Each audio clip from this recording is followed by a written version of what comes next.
casitas, accessory dwelling units, in-law quarters, junior ADUs, junior accessory dwelling units. You name it. There's a lot of names for that. But one thing we know for sure, it is hot. Stay tuned. We'll learn more about it.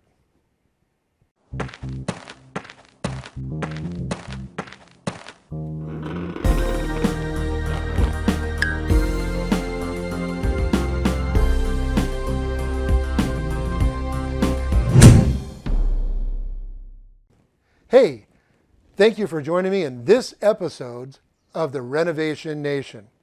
Accessory dwelling units, ADUs. You know, it's become a very, very hot topic, especially when we're talking about shortages of places to live, housing market and everything else, especially in California. Did you know that California had instituted a new program or funded a program by Cal HFA with $100 million in grant funds that could be used towards the construction, essentially, of an ADU. Now, how does that work? So, if you are building an ADU, whether it's in a purchase transaction or a refinance, Cal HFA, and this is for California properties only, and primary residences in front of a single family unit, will give up to $40,000 for each project or for the project that will go toward all the pre-construction costs. Now, what are the pre-construction costs? Things like site prep, grading, any kind of demolition or tree removal, soft costs like permits, school fees, architectural drawings, engineering fees, all that other kind of stuff. Even running or trenching utilities to the unit. If for some reason, if the house is on a septic system and required a larger septic system to accommodate an ADU, it could be used toward that. Additionally, it could be also used toward all non-recurring closing costs. Now, what are non-recurring closing costs? Those are basically everything but accrued interest and what goes in your impound account. In other words, appraisal, underwriting fees, any kind of renovation loan fees, and including discount points where you could buy down the rate as low as possible. So you can maximize that $40,000 to go toward both of those items in total. And it's free money. It's a grant money. Now, you'll end up paying taxes on it, but it's a lot better than having to come up with that 40 grand yourself. Anyway, accessory dwelling units are very, very popular. It's now another source of income. Loans that are like refinances or purchases utilizing Fannie Mae or Freddie Mac are now allowing a person to qualify for the loan by using the rental income or the anticipated market rent, if you're purchasing, of an accessory dwelling unit to help qualify. Used to be like if you're buying a duplex, you can use the market value of the other unit to help qualify for the loan. Now they're allowing ADUs as well. Used to fall under the category of border income, but now they've carved it out and they're able to do that. What's that going to do? That's also going to increase the values of the ADUs because it's no longer just an accessory, but with market rent being able to use for that, it now becomes a source of income. So that's increasing value in each property, something that's well needed. So a lot of ADU companies are cropping all over the place. People, companies like Boxable, which demand is so high that they're back ordered, to other companies that will do outside manufacturing and bring it in, on-site manufacturing. You could do garage conversions, do addition to your home, a number of different things. Now, what about the financing of it? If you are doing an addition to your home or a garage conversion that is attached to your home, you can either use an FHA 203K or a conventional product such as a Fannie Mae home style loan. If it is detached, like a detached ADU, you can't use FHA. For now, who knows, maybe they might change the guideline later on. But for now, it's only conventional renovation financing to be able to handle that. Now, that's one thing about the grant. The grant funds, you can't get the funds if you're just doing a home equity line or any kind of cash out refinance or anything like that. It has to be done by a lender controlled escrow account where they're controlling the funds that are paid out during the renovation project. So that's one of the things that I wanted to make sure to mention. But needless to say, ADUs are popular all over the country, not just in California. So I'm going out on the field today and seeing a couple of phases of ADUs. Now, this company that is building them is called Regen. They're out of the Northern California area, where they build SIP-type homes, which is structuralized insulated panels.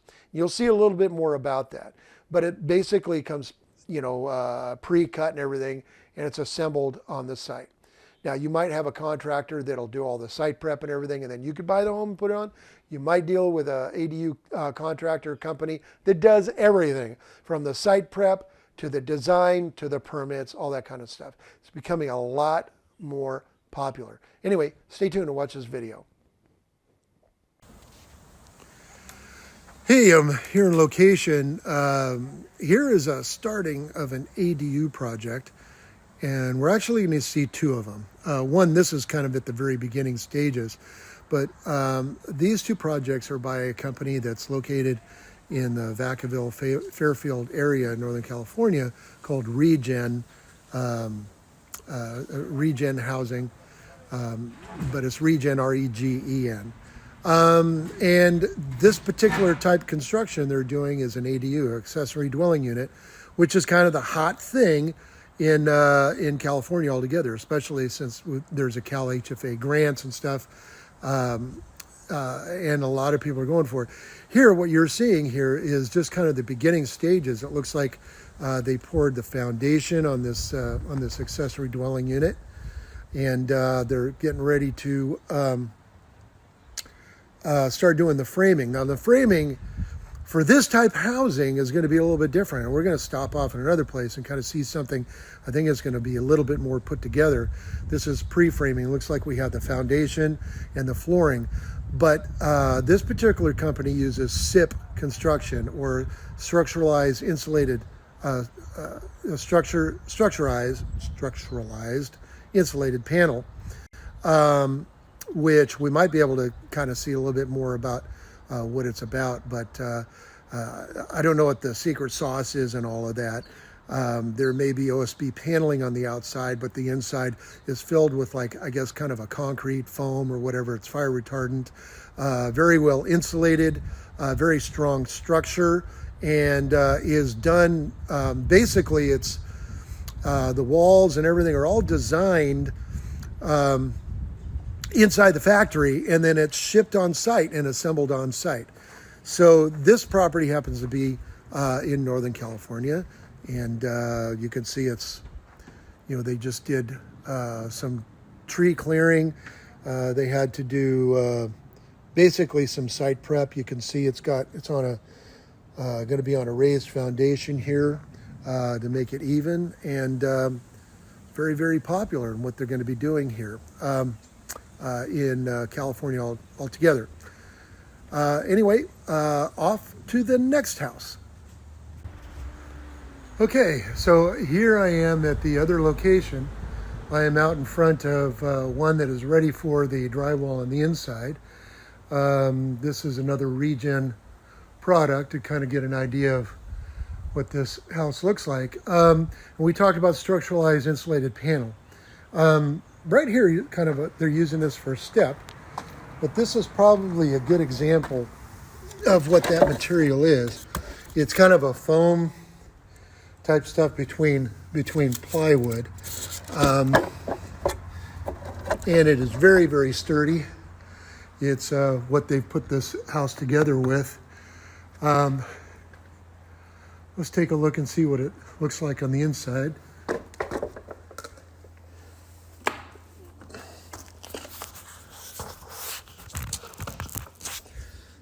Okay, here we are on the inside. You can see it's a single slant type ceiling.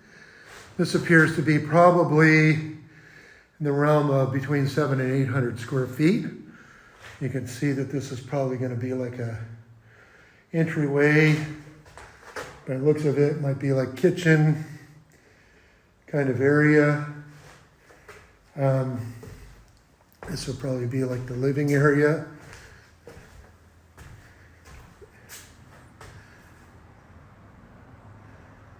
Right here. This is obviously where the water heater and everything is. They have the copper lines. This would be the bathroom. It's probably a bedroom. But this gives you an idea kind of what these homes look like. And you can see they're fairly thick here, which means it's got pretty good insulation between here. It's not like a thin wall or anything like that. There's some of the drywall they're going to be putting up. But again, here's an alternate construction where these plans were already kind of pre-made. And then the panels, which you can see probably some good sized sections that are here, are already brought in and then are assembled on site. So this is a good example of a SIP home, structuralized insulated panel. Let me exit. There we go. That's what it is. You can see, like the other one, it's on a raised foundation. It's all level. Looks like a great project. Right here. You can see the sections here and up there.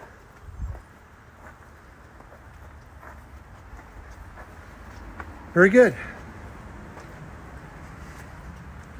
So that is a SEP home. You see some of the scraps here from the panels. And that's how it looks. Anyway, here I am. Here I am on site, and then back to the studio. Welcome back. So what do you think? It's kind of an interesting subject. We've got more to come. So if you have any questions or comments about ADUs, go ahead and make some comments on the subject line, on the comment line down below. If you have any questions or want to see other subjects come up, go ahead and put that down there. Make the comments really nice, concise, and understandable as well. I want to pay really close attention to those. Also, please hit the notification bell, hit the like, and subscribe. So the next video comes out, you'll be notified and you'll be part of the Renovation Nation Club. Thank you. Until next episode. Bye.